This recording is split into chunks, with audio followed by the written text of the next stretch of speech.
Comment les clubs sportifs peuvent redonner du temps médical, améliorer l'accès aux soins et faire des économies?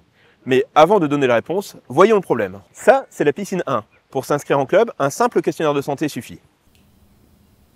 Je n'ai pas de problème de santé. Ce club est affilié à une fédération sportive. Il suit donc le code du sport.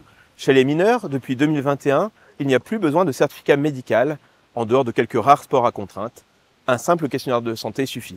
Chez les majeurs, là aussi, le certificat médical est l'exception. Il peut ne jamais être demandé lors de la première inscription en licence, ou être demandé tous les 3 ans.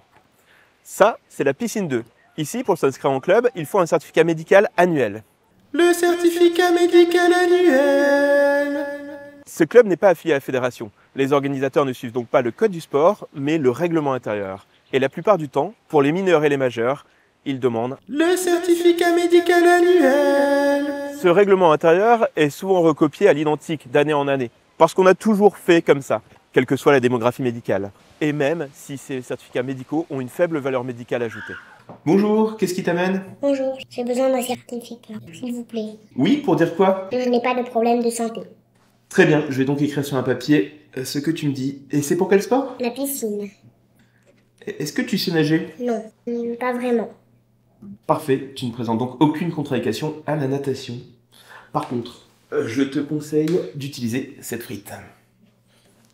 Absurde? Oui, ces certificats médicaux occupent du temps médical qui ne peut pas être utilisé pour, par exemple, soigner des gens. Et ils sont très fréquents.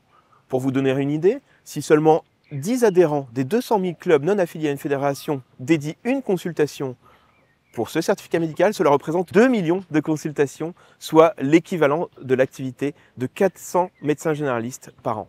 A l'inverse, plusieurs fédérations, comme le tennis, le cyclisme ou l'athlétisme, ont supprimé le certificat médical pour tout le monde.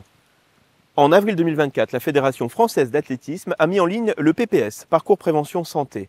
Désormais, pour participer à une course à pied en France, il n'y a plus besoin de certificat médical. Il faut regarder des vidéos d'information et répondre à un questionnaire de santé dans les 3 mois qui précèdent la course.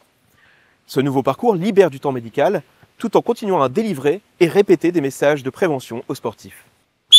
L'accès aux soins, c'est une course permanente. Bien sûr, les médecins pourraient refuser de signer les certificats annuels demandés hors fédération, mais cela nuirait au bon développement des clubs et associations qui portent le sport en France. Le Collège de la médecine générale incite plutôt ses partenaires de la santé, responsables de clubs et associations, à arrêter les certificats médicaux annuels et adopter dès cet été le rythme défini par la fédération sportive la plus proche. Suivre les mêmes règles pour tous, c'est simple et ça aide tout le monde.